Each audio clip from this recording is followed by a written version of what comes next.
ਵਾਹਿਗੁਰੂ ਜੀ ਕਾ ਖਾਲਸਾ ਵਾਹਿਗੁਰੂ ਜੀ ਕੀ ਫਤਿਹ। ਹਾਂਜੀ ਸਾਧ ਸੰਗਤ ਜੀ, ਆਪਾਂ ਹੁਣ ਤੱਕ 35 ਅੱਖਰ ਗੁਰਮੁਖੀ ਲਿਪੀ ਦੇ ਇਹਨਾਂ ਬਾਰੇ, ਫਿਰ ਜਿਨ੍ਹਾਂ ਅੱਖਰਾਂ ਦੇ ਥੱਲੇ ਪੈਰ ਵਿੱਚ ਚਰਨਾਂ ਵਿੱਚ ਬਿੰਦੀ ਪੈਂਦੀ ਹੈ ਉਹਨਾਂ ਦਾ ਉਚਾਰਨ ਸਿੱਖਿਆ। ਉਪਰੰਤ ਜੋ ਗੁਰਮੁਖੀ ਲਿਪੀ ਵਿੱਚ ਲਗਾ ਮਾਤਰਾ ਲਗਾਖਰ ਆਦਿਕ ਲੱਗਦੇ ਨੇ, ਇਹਨਾਂ ਦੇ ਬਾਰੇ ਜਾਣਕਾਰੀ ਆਪਾਂ ਸਾਂਝੀ ਕੀਤੀ ਹੈ।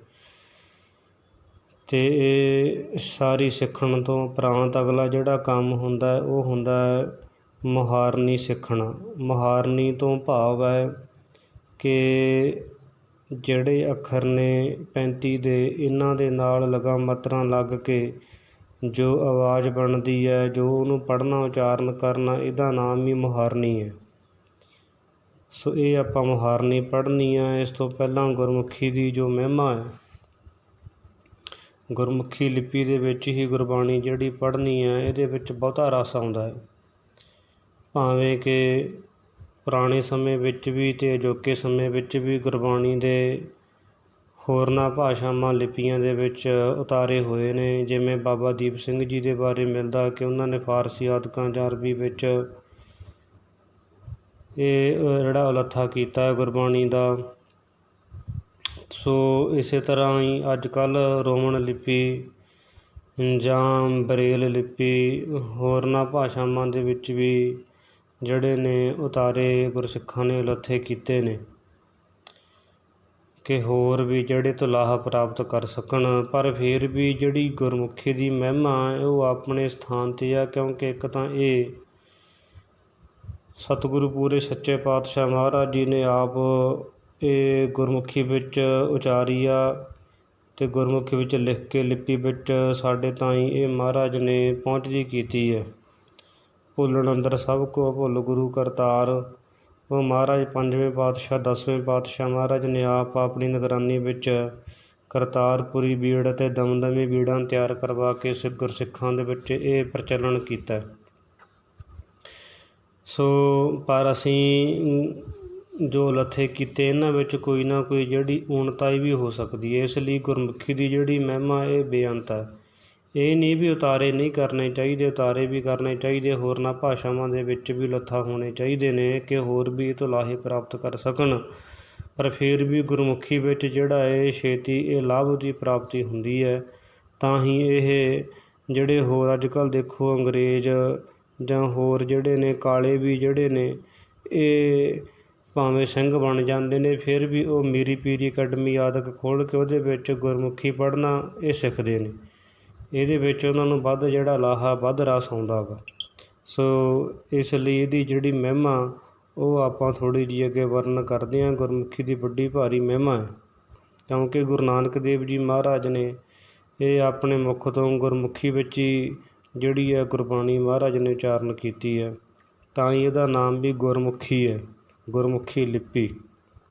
ਸੋ ਇਸ ਲਈ ਇਹ ਗੁਰਮੁਖੀ ਗੁਰੂ ਮਹਾਰਾਜ ਦੇ ਮੁਖਾਰਬਿੰਦ ਤੋਂ ਉਚਾਰਨ ਹੋਣ ਕਰਕੇ ਇਹ ਗੁਰਮੁਖੀ ਸੰਸਾਰ ਵਿੱਚ ਸਰਬੋਤਮ ਹੈ। ਇਹ ਗੁਰਸਿੱਖਾਂ ਦਾ ਨਿਸ਼ਚਾ ਹੈ। ਭਾਵੇਂ ਕਿ ਹੋਰ ਵੀ ਭਾਸ਼ਾਵਾਂ ਨੇ, ਸਾਰੀਆਂ ਆਪੋ ਆਪਣੇ ਥਾਂ 'ਤੇ ਸਤਿਕਾਰਯੋਗ ਨੇ, ਸੰਸਕ੍ਰਿਤ ਆਦਿਕ ਨੇ, ਫਾਰਸੀ, ਅਰਬੀ, ਇੰਗਲਿਸ਼, ਕੋਈ ਵੀ ਭਾਸ਼ਾ ਹੈ, ਪਰ ਗੁਰਸਿੱਖਾਂ ਦੇ ਮਨ ਵਿੱਚ ਜੋ ਸਤਿਕਾਰ ਗੁਰਮੁਖੀ ਦਾ, ਇਹ ਇਸੇ ਤਰ੍ਹਾਂ ਹੀ ਕਾਇਮ ਹੈ। ਪਹਿਲਾਂ ਵੀ ਕਾਇਮ ਸੀ ਅਤੇ ਹੁਣ ਵੀ ਕਾਇਮ ਹੈ। ਇਸ ਲਈ ਇਹ ਮਹਾਰਾਜ ਦੇ ਮੁੱਖ ਤੋਂ ਉਚਾਰਨ ਕੀਤੀ ਗੁਰਮੁਖੀ ਹੈ। ਇਹ ਆਪਣੇ ਗੁਰਸਿੱਖਾਂ ਨੂੰ ਆਪਣੇ ਬੱਚਿਆਂ ਦੇ ਤਾਂ ਹੀ ਪੜ੍ਹਾਉਣੀ ਚਾਹੀਦੀ ਹੈ, ਲਿਖਾਉਣੀ ਚਾਹੀਦੀ ਹੈ, ਕਿਉਂਕਿ ਇੱਕ ਤਾਂ ਇਹ ਮਹਾਰਾਜ ਨੇ ਆਪ ਉਚਾਰਨ ਕੀਤੀ, ਦੂਜਾ ਇਹਦੇ ਵਿੱਚ ਵੱਡੀ ਗੱਲ ਧੁਰਕੀ ਬਾਣੀ ਆਈ ਤਿਨ ਸਗਲੀ ਚਿੰਤ ਮਿਟਾਈ। ਧੁਰਕੀ ਜਿਹੜੀ ਬਾਣੀ ਇਹਨਾਂ ਅੱਖਰਾਂ ਦੇ ਰਾਹੀਂ ਪ੍ਰਗਟ ਹੋਈ ਹੈ। ਤਾਂ ਵੀ ਇਹ ਗੁਰਮੁਖੀ ਇਹਦੀ ਵੱਡੀ ਭਾਰੀ ਸੰਸਾਰ ਵਿੱਚ ਜਿਹੜੀ ਮਹਿਮਾ ਹੈ ਉਹ ਹੋ ਰਹੀ ਹੈ। ਇਸੇ ਤਰ੍ਹਾਂ ਜਦੋਂ ਸਤਿਗੁਰੂ ਦੂਜੇ ਪਾਤਸ਼ਾਹ ਜੀ ਮਹਾਰਾਜ ਤੋਂ ਆਗਿਆ ਲੈ ਕੇ ਭਾਈ ਬਾਲਾ ਜੀ ਅਤੇ ਲਾਲਾ ਪੰਨੂ ਇਹ ਸਤਿਗੁਰੂ ਜੀ ਦੇ ਚਾਚਾ ਜੀ ਲਾਲ ਚੰਦ ਜੀ ਦੇ ਕੋਲੇ ਪੱਤਰੀ ਲੈਣ ਗਏ ਨੇ, ਪੱਤਰੀ ਲੈ ਕੇ ਆਏ ਨੇ, ਤਾਂ ਸਤਿਗੁਰੂ ਸਾਹਿਬ ਜੀ ਨੇ ਦੇਖ ਕੇ ਸੀਸ ਉੱਪਰ ਰੱਖੀ ਹੈ ਅਤੇ ਉਹਦੇ ਅੱਖਰ ਦੇਖ ਕੇ ਵੀ ਇਹ ਦੇਵਨਾਗਰੀ ਦੇ ਵਿੱਚ ਲਿਖੀ ਹੋਈ ਹੈ। ਤਾਂ ਸਤਿਗੁਰੂ ਨੇ ਹੁਕਮ ਕੀਤਾ ਦੂਜੇ ਪਾਤਸ਼ਾਹ ਨੇ ਵੀ ਅਜਿਹਾ ਕੌਣ ਸਿੱਖ ਹੈ ਜਿਹੜਾ ਇਹਦਾ ਜਿਹੜਾ ਉਹ ਲੱਥਾ ਕਰ ਸਕੇ, ਦੋਨੇ ਭਾਸ਼ਾਵਾਂ ਜਾਣਦਾ ਹੋਵੇ। ਉਸ ਵਕਤ ਇੱਕ ਇਹ ਗੁਰਸਿੱਖਾਂ ਨੇ ਬੇਨਤੀ ਕੀਤੀ ਮਹਾਰਾਜ ਨੂੰ ਕਿ ਇੱਕ ਜੀ ਪੈੜਾ ਮੁੱਖਾ ਨਾਮ ਦਾ ਸਿੱਖ ਆ, ਉਹ ਪਹਿਲੇ ਪਾਤਸ਼ਾਹ ਮਹਾਰਾਜ ਦੇ ਹਜ਼ੂਰ ਰਹਿ ਕੇ ਇਹ ਵਿੱਦਿਆ ਪੜ੍ਹਿਆ ਗਾ। ਜਿਵੇਂ ਇਹ ਇਤਿਹਾਸ ਦੇ ਵਿੱਚ ਬਚਨ ਆਉਂਦੇ ਨੇ ਕਿ ਸਤਿਗੁਰ ਕਿਰਪਾ ਨਿਧਾਨ, ਗੁਰੂ ਨਾਨਕ ਜਗ ਬਿਦਤ ਜਬ, ਸੰਗਤ ਕੀਨ ਮਹਾਨ, ਜਾਨੀ ਵਿੱਦਿਆ ਵਰਨ ਤਬ। ਉਦੋਂ ਇਹ ਮਹਾਰਾਜ ਕੋਲੇ ਰਹਿ ਕੇ ਗੁਰਮੁਖੀ ਦੇ ਜਿਹੜੇ ਅੱਖਰ ਇਹ ਪੜ੍ਹਿਆ ਮਹਾਰਾਜ, ਇਸ ਲਈ ਸਾਡੇ ਲਈ ਉਤਾਰਾ ਇਹ ਕਰ ਦੇਊਗਾ। ਤਾਂ ਮਹਾਰਾਜ ਨੇ ਉਹ ਜਨਮ ਪੱਤਰੀ ਜਿਹੜੀ ਮਹਾਰਾਜ ਦੀ ਸੀ, ਉਹਦਾ ਜਿਹੜਾ ਅਵਤਾਰ ਪੱਤਰੀ ਦਾ ਉਤਾਰਾ ਦੇਵਨਾਗਰੀ ਦੇ ਵਿੱਚੋਂ ਗੁਰਮੁਖੀ ਅੱਖਰਾਂ ਦੇ ਵਿੱਚ ਕਰਵਾਇਆ। ਇਸ ਤਰ੍ਹਾਂ ਗੁਰਮੁਖੀ ਦੀ ਬੜੀ ਭਾਰੀ ਮਹਾਨ ਜਿਹੜੀ ਮਹਿਮਾ ਹੈ। ਇਸੇ ਤਰ੍ਹਾਂ ਮੁਕਤ ਮਾਰਗ ਗ੍ਰੰਥ ਵਿੱਚ ਆਉਂਦਾ ਹੈ, 10ਵੇਂ ਪਾਤਸ਼ਾਹ ਮਹਾਰਾਜ ਦੇ ਪਾਸ ਸਿੱਖਾਂ ਨੇ ਬੇਨਤੀ ਕੀਤੀ ਮਹਾਰਾਜ ਇਹ ਗਰੀਬ ਨਵਾਜ਼ ਸੱਚੇ ਪਾਤਸ਼ਾਹ ਜੀ, ਜਿਹੜੇ ਈਰਖਾਲੂ ਲੋਕ ਨੇ ਉਹ ਗੁਰਮੁਖੀ ਦੀ ਬੜੀ ਭਾਰੀ ਨਿੰਦਿਆ ਕਰਦੇ ਆ ਅਤੇ ਸੰਸਕ੍ਰਿਤ ਜਿਹੜੀ ਹੈ ਇਹਨੂੰ ਕਹਿੰਦੇ ਨੇ ਜੀ ਇਹ ਦੇਵ ਭਾਸ਼ਾ, ਦੇਵਤਿਆਂ ਦੀ ਬੋਲੀ ਹੈ। ਤਾਂ ਮਹਾਰਾਜ ਕਹਿਣ ਲੱਗੇ ਭਾਈ ਜਿਹੜੀ ਸੰਸਕ੍ਰਿਤੀ ਹੈ ਇਹ ਸੰਸਕ੍ਰਿਤ ਦੇਵਤਿਆਂ ਦੀ ਆਰਾਧਨਾ ਕਰਕੇ ਪ੍ਰਗਟ ਹੋਈ ਹੈ, ਪਰ ਜਿਹੜੀ ਗੁਰਮੁਖੀ ਗੁਰਸਿੱਖ ਪਿਆਰਿਆਂ ਦੇ ਪ੍ਰੇਮ ਕਰਕੇ ਪ੍ਰਗਟ ਹੋਈ ਹੈ। ਸੰਸਾਰ ਵਿੱਚ ਦੇਵਤੇ ਅਵਤਾਰਾਂ ਨੂੰ ਪੂਜਦੇ ਹਨ ਅਤੇ ਇਹ ਜਿਹੜੇ ਅਵਤਾਰ ਦੇਵਤਿਆਂ ਨੂੰ ਤੁੱਛ ਜਾਣਦੇ ਨੇ। ਇਸ ਲਈ ਦੇਵਤੇ ਤਾਂ ਜਿਹੜੇ ਆਪ ਅਲਪੱਗ ਨੇ, ਛੋਟੇ ਨੇ, ਅਤੇ ਇਸੇ ਤਰ੍ਹਾਂ ਜਿਹੜੇ ਤੁੱਛ ਮੱਤ ਵਾਲੇ ਪਸ਼ੂ ਬਿਰਤੀ ਵਾਲੇ ਮਨੁੱਖ ਨੇ ਉਹ ਗੁਰਮੁਖੀ ਦੀ ਵੱਡੀ ਭਾਰੀ ਨਿੰਦਿਆ ਕਰਦੇ ਨੇ। ਗੁਰੂ ਜੀ ਨੇ ਸਰਬੱਤਰ ਦੇ ਭਲੇ ਲਈ ਗੁਰਮੁਖੀ ਅੱਖਰ ਸੁਖਾਲੇ ਬਣਾਏ ਹਨ ਅਤੇ ਕਲਯੁੱਗੀ ਜੀਵਾਂ ਦੇ ਉਧਾਰ ਲਈ ਮੁਕਤ ਭੁਗਤ ਦੇਵਣੇ ਵਾਲੇ ਹਨ। ਇਹਨਾਂ 'ਤੇ ਭਰੋਸਾ ਰੱਖੋ, ਇਹੀ ਸੰਸਾਰ ਤੋਂ ਪਾਰ ਕਰਨਗੇ। ਇਸ ਤਰ੍ਹਾਂ ਮੁਕਤ ਮਾਰਗ ਵਿੱਚ ਮਹਾਰਾਜ ਨੇ ਵੱਡੀ ਮਹਿਮਾ ਜਿਹੜੀ ਵਰਣਨ ਕੀਤੀ ਹੈ। ਇਸੇ ਤਰ੍ਹਾਂ ਸਤਿਗੁਰੂ ਗੋਬਿੰਦ ਸਿੰਘ ਜੀ ਮਹਾਰਾਜ ਬੜੇ ਆਨੰਦ ਵਿੱਚ ਬੈਠੇ ਨੇ ਨਰਮਦਾ ਨਦੀ ਦੇ ਕੰਢੇ 'ਤੇ ਗੁਰਸਿੱਖਾਂ ਨੇ ਆ ਕਰਕੇ ਅਰਜ਼ ਕੀਤੀ ਮਹਾਰਾਜ ਗੁਰਸਿੱਖਾਂ ਵਾਸਤੇ ਸੰਸਕ੍ਰਿਤ ਜਿਹੜੀ ਇਹ ਚੰਗੀ ਹੈ ਜਾਂ ਗੁਰਮੁਖੀ। ਗੁਰੂ ਜੀ ਨੇ ਕਿਹਾ ਕਿ ਭਾਈ ਪਿਆਰੇ ਸਿੱਖੋ, ਜਿਹੜੀ ਇਹ ਗੁਰਬਾਣੀ ਹਮੇਸ਼ਾ ਗੁਰਮੁਖੀ ਲਿਪੀ ਵਿੱਚ ਹੀ ਇਹ ਤੁਸੀਂ ਪੜ੍ਹਿਆ ਕਰੋ। ਇਹਦੇ ਨਾਲ ਜਿਹੜਾ ਅਰਥ ਹੈ ਇਹ ਸੌਖਾ ਪ੍ਰਾਪਤ ਹੋ ਜਾਂਦਾ, ਸਮਝ ਵਿੱਚ ਆ ਜਾਂਦਾ, ਬੇਸਮਝ ਨੂੰ ਵੀ ਸਮਝ ਆ ਜਾਂਦੀ ਹੈ। ਜੇ ਕਰਕੇ ਕੋਈ ਬਹੁਤੇ ਵਰੇ ਸੰਸਕ੍ਰਿਤ ਬੋਲੀ, ਸੰਸਕ੍ਰਿਤ ਭਾਸ਼ਾ ਜਿਹੜੀ ਹੈ ਇਹ ਕਾਂਸ਼ੀ ਵਿੱਚ ਜਾ ਕਰਕੇ ਪੜ੍ਹਦਾ ਫਿਰੇ, ਵਿਆਕਰਨ ਆਦਿਕ ਦੇ ਸਾਰੇ ਅੰਗ ਪੜ੍ਹਦਾ ਫਿਰੇ ਤਾਂ ਵੀ ਉਹ ਫਿਰ ਦੂਜੇ ਨੂੰ ਨਹੀਂ ਸਮਝਾ ਸਕਦਾ, ਆਪ ਹੀ ਸਮਝ ਸਕਦਾ ਗਾ, ਹੋਰ ਨੂੰ ਫਿਰ ਵੀ ਜਿਹੜੀ ਹੈ ਇਹ ਪੱਲੇ ਨਹੀਂ ਪੈਂਦੀ। ਇਸ ਲਈ ਇਹ ਜਿਹੜੀ ਹੈ ਗੁਰਮੁਖੀ ਜਿਹੜੀ ਹੈ ਲਿਪੀ ਹੈ ਇਹ ਮੀਂਹ ਦੇ ਪਾਣੀ ਵਾਂਗੂ ਆ, ਅਤੇ ਜਿਹੜੀ ਇਹ ਸੰਸਕ੍ਰਿਤ ਆਦਿਕ ਜਿਹੜੀ ਔਖੀ ਭਾਸ਼ਾ ਇਹ ਖੂਹ ਦੇ ਪਾਣੀ ਵਾਂਗੂ ਆ।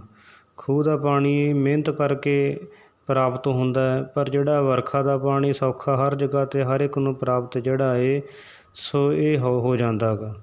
ਇਸ ਲਈ ਗੁਰਮੁਖੀ ਅੱਖਰ ਜਿਹੜੇ ਪੜ੍ਹਨੇ ਲਿਖਣੇ ਵਿਚਾਰਨੇ ਇਹ ਚਾਹੀਦੇ ਨੇ, ਅਤੇ ਜਿਹੜੇ ਇਹ ਸੰਸਕ੍ਰਿਤ ਵਿੱਚ ਨੇ ਔਖੇ ਭੇਦ ਜਿਹੜੇ ਹਨ ਇਹ ਖੁੱਲ੍ਹਦੇ ਨਹੀਂ, ਗੁਰਮੁਖੀ ਵਿੱਚ ਇਹ ਭੇਦ ਜਿਹੜੇ ਸੌਖੇ ਖੁੱਲ੍ਹ ਜਾਂਦੇ ਨੇ। ਸਤਿਗੁਰੂ ਨਾਨਕ ਦੇਵ ਜੀ ਨੇ ਤਾਂ ਹੀ ਜਿਹੜੀ ਇਹ ਗੁਰਮੁਖੀ ਅੱਖਰਾਂ ਦੇ ਵਿੱਚ ਹੀ ਗੁਰਬਾਣੀ ਜਿਹੜੀ ਉਚਾਰ ਕੇ ਇਹ ਸਿੱਖਾਂ ਨੂੰ, ਖਾਲਸੇ ਨੂੰ ਮਹਾਰਾਜ ਨੇ ਬਖਸ਼ਿਸ਼ ਕੀਤੀ ਹੈ। ਅਤੇ ਇੱਕ ਹੋਰ ਇਹਦੇ ਵਿੱਚ ਇਹ ਗੱਲ ਮਹਾਰਾਜ ਕਹਿੰਦੇ ਕਿ ਵੇਦਾਂ ਸ਼ਾਸਤਰਾਂ ਨੂੰ ਪੜ੍ਹਨ ਵਾਲਿਆਂ ਨੂੰ ਜਿਹੜੀ ਈਰਖਾ ਬਹੁਤੀ ਫਿਰਦੀ ਹੈ, ਅਤੇ ਇਹ ਗੁਰਮੁਖੀ ਜਿਹੜੀ ਲਿਪੀ ਹੈ ਸ਼ੂਦਰੀ ਲਿਪੀ ਹੈ। ਅਤੇ ਇਸ ਲਈ ਪਿਆਰੇ ਪ੍ਰੇਮੀਓ, ਸਤਿਗੁਰੂ ਸ਼੍ਰੀ ਗੁਰੂ ਗ੍ਰੰਥ ਸਾਹਿਬ ਜੀ ਦੇ ਅੰਮ੍ਰਿਤ ਜਿਹੜੀ ਬਾਣੀ ਹੈ ਇਹਨੂੰ ਪੜ੍ਹਨ ਸੁਣਨ ਨਾਲ ਪ੍ਰੇਮ ਵਿਰਾਗ ਵੱਧਦਾ ਗਾ, ਅਤੇ ਵਾਹਿਗੁਰੂ ਜੀ ਦਾ ਪ੍ਰੇਮ ਹਿਰਦੇ ਵਿੱਚ ਸਾਖਿਆਤ ਹੁੰਦਾ, ਪ੍ਰਗਟ ਹੁੰਦੇ ਮਹਾਰਾਜ। ਪਰ ਜਿਹੜੇ ਇਹ ਸ਼ਾਸਤਰ ਆਦਿਕ ਪੜ੍ਹਨ ਦੇ ਨਾਲ ਜਿਹੜਾ ਵਿਰਾਗ ਆ ਇਹਦੇ ਵਿੱਚ ਘਾਟਾ ਹੁੰਦਾ। ਇਹ ਇਸ ਤਰ੍ਹਾਂ ਦੇ ਨਾਲ ਜਸਵੰਤ ਸਿੰਘ ਜੀ ਦੋਧਰ ਵਾਲੇ ਭਗਤ ਜੀ ਜਿਹਨਾਂ ਨੂੰ ਕਹਿੰਦੇ ਨੇ, ਉਹਨਾਂ ਨੇ ਆਪਣੀ ਪੋਥੀ ਵਿੱਚ ਜਿਹੜੇ ਵਚਨ ਲਿਖੇ ਨੇ ਉੱਥੋਂ ਹੀ ਇਹ ਸਾਰਾ ਦਾਸ ਨੇ ਇੱਥੇ ਭਰਿਆ ਗਾ। ਤੁਸੀਂ ਉੱਥੋਂ ਇਹ ਸਾਰਾ ਚੰਗੀ ਤਰ੍ਹਾਂ ਪੜ੍ਹ ਸਕਦੇ ਹੋ। ਇਸ ਲਈ ਇਹ ਵੱਡੀ ਭਾਰੀ ਜਿਹੜੀ ਮਹਿਮਾ ਗਈ ਗੁਰਮੁਖੀ ਦੀ। ਇਸੇ ਤਰ੍ਹਾਂ ਮਹਾਰਾਜ 10ਵੇਂ ਪਾਤਸ਼ਾਹ ਨੇ ਅਤੇ ਇਹ ਸਾਬੋ ਕੀ ਤਲਵੰਡੀ ਇੱਥੇ ਗੁਰੂ ਕੀ ਕਾਸ਼ੀ ਕਹਿੰਦੇ ਨੇ, ਇੱਥੇ ਆ ਕਰਕੇ ਮਹਾਰਾਜ ਨੇ ਗੁਰਸਿੱਖਾਂ ਨੂੰ ਜਿਹੜੀ 35 ਇਹ ਪੜ੍ਹਾਈ ਆ ਸਾਰੇ ਗੁਰੂ ਗ੍ਰੰਥ ਸਾਹਿਬ ਜੀ ਮਹਾਰਾਜ ਕੰਠੋਚਾਰ ਕੇ ਲਿਖਵਾਏ, ਅਰਥ ਨਾਲ ਪੜ੍ਹਾਏ ਨੇ, ਅਤੇ ਵਚਨ ਵੀ ਕੀਤੇ ਵੀ ਜਿਹੜੇ ਇੱਥੇ ਆ ਕਰਕੇ ਢੋਰ ਤੋਂ ਢੋਰ ਜਿਹੜਾ ਮਨੁੱਖ ਮੂਰਖ ਤੋਂ ਮੂਰਖ ਬੈਲ ਬੁੱਧੀ ਵਾਲਾ ਵੀ ਆ ਕੇ ਪੜ੍ਹੂਗਾ ਅਤੇ ਉਹ ਵੀ ਵਿਦਵਾਨ ਬਣ ਜਾਊਗਾ। ਅਤੇ ਵਿਦਵਾਨ ਵੀ ਇੱਥੇ ਆ ਕਰਕੇ ਜਿਹੜੇ 35 ਉਹ ਲਿਖਦੇ ਨੇ। ਟਕਸਾਲ ਦੇ ਸੰਪਰਦਾ ਦੇ ਜਿਹੜੇ ਸਿੰਘ ਹਾਲੇ ਵੀ ਭਾਵੇਂ ਕਿੱਡਾ ਵੀ ਵਿਦਵਾਨ ਕਿਉਂ ਨਾ ਹੋਵੇ, ਉਹ ਉੱਥੇ ਜਾ ਕਰਕੇ ਲਿਖਣਸਰ ਗੁਰਦੁਆਰਾ ਸਾਹਿਬ ਦੇ ਵਿੱਚ ਉੱਥੇ ਸਲੇਟਾਂ 'ਤੇ ਜਾਂ ਉੱਥੇ ਪਹਿਲਾਂ ਰੇਤਾ ਪਿਆ ਹੁੰਦਾ ਸੀ, ਹੁਣ ਵੀ ਰੇਤਾ ਜਿਹਾ ਰੱਖਿਆ ਹੋਇਆ, ਉੱਥੇ ਜਿਹੜਾ ਨਾ 35 ਲਿਖਦੇ ਨੇ ਆਪ ਅਤੇ ਦੇਖ ਦੇਖ ਕੇ ਲਿਖਦੇ ਨੇ ਵੀ ਅਸੀਂ ਅਣਜਾਣ। ਸੋ ਇਸ ਤਰ੍ਹਾਂ ਦੇ ਨਾਲ ਇਹ ਉਹਨਾਂ ਦੇ ਮਨ ਦੀ ਭਾਵਨਾ ਕਿ ਸਤਿਗੁਰੂ ਸਾਨੂੰ ਵਿੱਦਿਆ ਦੀ ਦਾਤ ਜਿਹੜੀ ਇਹ ਬਖਸ਼ਿਸ਼ ਕਰਨਗੇ। ਸੋ ਇਸ ਤਰ੍ਹਾਂ ਇਹ ਗੁਰਮੁਖੀ ਦੀ ਜਿਹੜੀ ਹੈ ਵੱਡੀ ਭਾਰੀ ਮਹਿਮਾ ਗੀ, ਅਤੇ ਇਹ ਆਪਣੇ ਬੱਚਿਆਂ ਨੂੰ ਪੜ੍ਹਾਉਣਾ ਚਾਹੀਦਾ ਹੈ ਕਿ ਤਾਂ ਕਿ ਉਹ ਸ਼ੁੱਧ ਗੁਰਬਾਣੀ ਦਾ ਜਿਹੜਾ ਉਚਾਰਨ ਸੋ ਇਹ ਕਰ ਸਕਣ।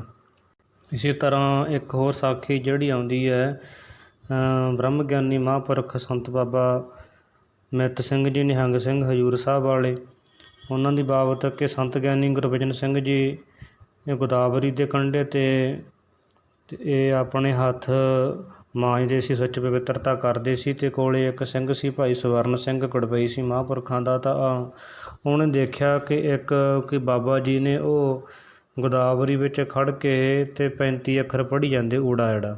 ਉਹ ਪੁੱਛਣ ਲੱਗਿਆ, ਮਹਾਰਾਜ ਬਾਬਾ ਜੀ ਇਹ ਕੌਣ ਨੇ ਕਿ ਇਹਨਾਂ ਨੂੰ ਬਾਣੀ ਨਹੀਂ ਪੜ੍ਹਨੀ ਆਉਂਦੀ ਵੀ ਇਹ ਇਸੇ ਤਰ੍ਹਾਂ ਹੀ ਊੜਾ ਆੜਾ ਹੀ ਪੜ੍ਹੀ ਜਾਂਦੇ ਨੇ। ਅਤੇ ਉਹ ਕਹਿਣ ਲੱਗੇ, ਭਾਈ ਇਹ ਬ੍ਰਹਮ ਗਿਆਨੀ ਬਾਬਾ ਮਿੱਤ ਸਿੰਘ ਜੀ ਨੇ, ਤਾਂ ਇਹਨਾਂ ਦਾ ਬੜਾ ਪ੍ਰੇਮ ਆ ਸਤਿਗੁਰੂ ਨਾਨਕ ਦੇਵ ਜੀ ਮਹਾਰਾਜ ਦੇ ਚਰਨਾਂ ਨਾਲ, ਤਾਂ ਕਰਕੇ ਇਹ ਹੁਣ ਉਹਨਾਂ ਦਾ ਸਰੂਪ ਜਾਣ ਕੇ ਉਹਨਾਂ ਦੇ ਮੁੱਖੋਂ ਉਚਾਰੀ ਹੋਈ ਜਿਹੜੀ ਹੈ ਗੁਰਮੁਖੀ ਆ ਉਹੀ ਪੜ੍ਹੀ ਜਾਂਦੇ ਨੇ, ਨਾਲ ਨਾਲ ਜਿਹੜੀ ਨਮਸਕਾਰ ਵੀ ਕਰੀ ਜਾਂਦੇ ਆ। ਇਸ ਲਈ ਉਹਨਾਂ ਨੇ ਇਹ ਗੁਰਮੁਖੀ ਨੂੰ ਗੁਰੂ ਨਾਨਕ ਦੇਵ ਜੀ ਮਹਾਰਾਜ ਦਾ ਰੂਪ ਜਾਣਿਆ ਹੋਇਆ। ਇਸ ਤਰ੍ਹਾਂ ਬਾਬਾ ਮਿੱਤ ਸਿੰਘ ਜੀ ਨੇ ਇਹ ਆਪਣੇ ਜੀਵਨ ਵਿੱਚ ਜਿਹੜੀ ਹੈ ਵੱਡੀ ਗੁਰਮੁਖੀ ਦੀ ਜਿਹੜੀ ਮਹਿਮਾ ਹੈ ਪ੍ਰਗਟਾਈ ਹੈ ਗੁਰਸਿੱਖਾਂ ਦੇ ਵਿੱਚ। ਇਸ ਲਈ ਕਹਿਣ ਤੋਂ ਭਾਵ ਇਹ ਹੈ ਸਾਰੀ ਗੱਲਬਾਤ ਵੀ ਇਹ ਗੁਰਸਿੱਖੀ ਜਿਹੜੀ ਹੈ ਗੁਰਮੁਖੀ ਦੇ ਨਾਲ ਹੀ ਇਹ ਆਉਂਦੀ ਹੈ। ਗੁਰਮੁਖੀ ਸਿੱਖਾਂਗੇ ਫਿਰ ਹੀ ਆਪਾਂ ਆਪਣਾ ਇਤਿਹਾਸ ਪੜ੍ਹ ਸਕਦੇ ਹਾਂ, ਫਰੋਲ ਸਕਦੇ ਹਾਂ, ਗੁਰਬਾਣੀ ਪੜ੍ਹ ਸਕਦੇ ਹਾਂ, ਗੁਰਬਾਣੀ ਦੇ ਅਰਥ ਸਮਝ ਸਕਦੇ ਹਾਂ।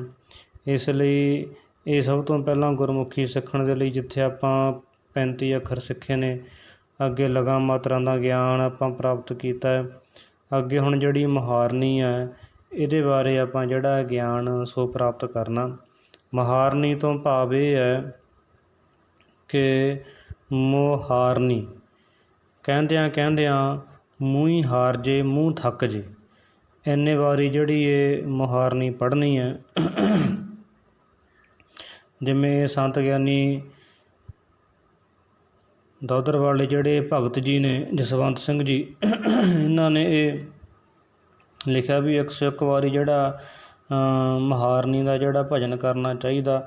ਜਿਵੇਂ ਸੰਤ ਗਿਆਨੀ ਗੁਰਬਚਨ ਸਿੰਘ ਜੀ ਖਾਲਸਾ ਜੀ ਦੇ ਬਚਨ ਨੇ, ਉਹ ਕਹਿੰਦੇ ਜੀ ਜਿਹੜੀ ਇਹ ਮੁਹਾਰਨੀ ਇਹ ਭਜਨ ਹੈ, ਭਾਵ ਕਿ ਜਿਵੇਂ ਭਜਨ ਬਹੁਤਾ ਕਰੀਦਾ ਵਾਰੀ ਵਾਰੀ ਸ਼ਬਦ ਨੂੰ ਪੜ੍ਹੀਦਾ, ਇਸੇ ਤਰ੍ਹਾਂ ਜਿਹੜੀ ਮੁਹਾਰਨੀ ਹੈ ਇਹ ਵੀ ਬਹੁਤਾ ਜ਼ਿਆਦਾ ਪੜ੍ਹਨੀ ਹੈ ਕਿ ਕਹਿੰਦਿਆਂ ਮੂੰਹ ਥੱਕ ਜੇ। ਥੱਕਣ ਤੋਂ ਭਾਵ ਇਹ ਹੈ ਕਿ ਚੰਗੀ ਤਰ੍ਹਾਂ ਮੂੰਹ 'ਤੇ ਚੜ੍ਹ ਜੇ, ਅਤੇ ਜਿੰਨਾ ਚਿਰ ਇਹ ਚੰਗੀ ਤਰ੍ਹਾਂ ਚੜ੍ਹਦੀ ਨਹੀਂ ਫਿਰ ਗੁਰਬਾਣੀ ਪੜ੍ਹਨ ਵੇਲੇ ਜ਼ੁਬਾਨ ਚੰਗੀ ਤਰ੍ਹਾਂ ਜਿਹੜੀ ਉਲਟਦੀ ਨਹੀਂ, ਛੇਤੀ ਅੱਖਰਾਂ ਦਾ ਉਚਾਰਨ ਜਿਹੜਾ ਉਹ ਸਹੀ ਨਹੀਂ ਹੁੰਦਾ।